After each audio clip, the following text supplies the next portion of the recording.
দেখুন, তৃণমূল কংগ্রেস আবার পুনরায় ক্ষমতায় আসবে কি আসবে না সেটা তো বাংলার মানুষ বলবে, সময় বলবে। কিন্তু শুভেন্দু অধিকারী যখন এই কথা বলছে যে 100 বছর এই সরকার থাকবে, তার মানে বোঝা যাচ্ছে যে তারা এটার ব্যাপারে কনফিডেন্ট যে আমাদের যেটা নির্বাচনী মেশিনারি, ইলেকশন মেশিনারি, সেটা তারা সর্বতোভাবে রিগিং করে ফেলতে পারবেন তাদের সময়কালে। এটাই আমার এটা অ্যানালিসিস।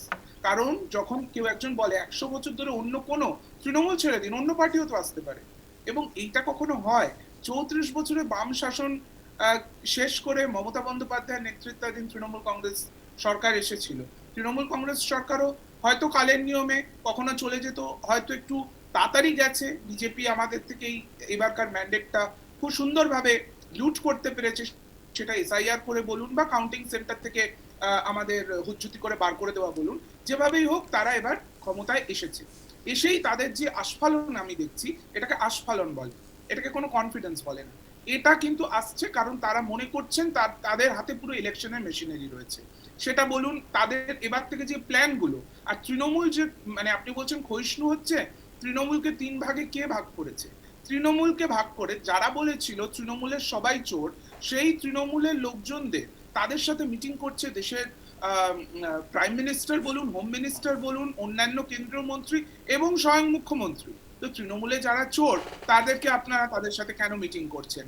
তারা জানে যে তৃণমূলের যে 20 জন গদ্দারকে তারা নিয়েছে, তারা জানে যে এদেরকে ব্যবহার করে তারা বেশ কিছু সংবিধান সংশোধনী আইন তারা পাস করবেন।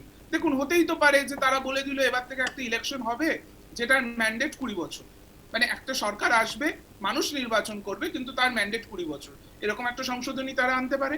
তারা এছাড়াও তাদের যেটা ডিক্লেয়ার্ড আছে, তারা বলছে ওয়ান নেশন ওয়ান পোল করব।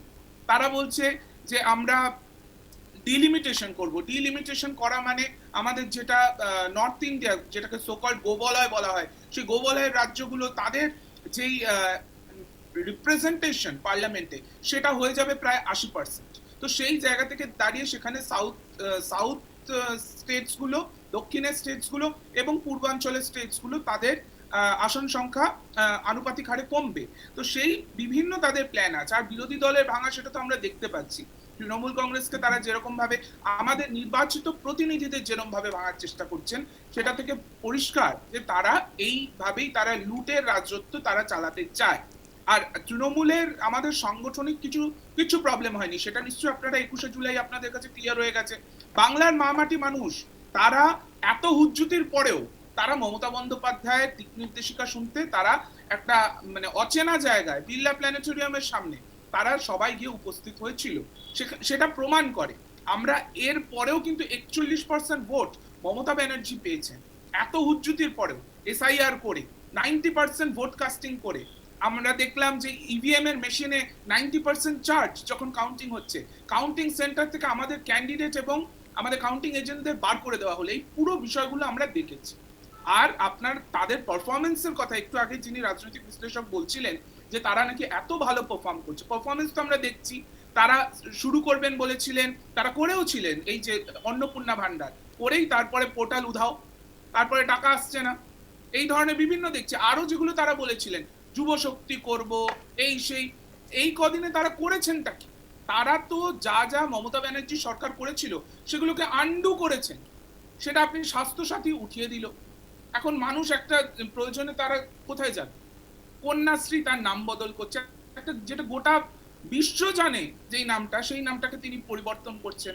এই আবাস যোজনা, আবাস যোজনা আমরা বাংলার বাড়ি নাম দিয়েছিলাম বলে কেন্দ্র সরকার আমাদের টাকা দেয়নি, এখন পশ্চিমবঙ্গ আবাস যোজনা করলে কেন কেন্দ্র সরকার টাকা দিচ্ছে? তার মানে পুরো ব্যাপারটাই এটা তৃণমূল কংগ্রেস যেহেতু সরকারে ছিল, আমাদের সাথে বৈমাতৃসুলভ আচরণ করে তারা প্রায় প্রায় মানে এক 100 কোটির বেশি তারা টাকা আমাদের দেয়নি। 100 বলছি, 1000 কোটির বেশি টাকা তারা আমাদেরকে দেয়নি। তো সেই জায়গাগুলো বোঝা যায় যে তারা কতটা বৈমাতৃ সুলভ আচরণ করেছে আমাদের সাথে।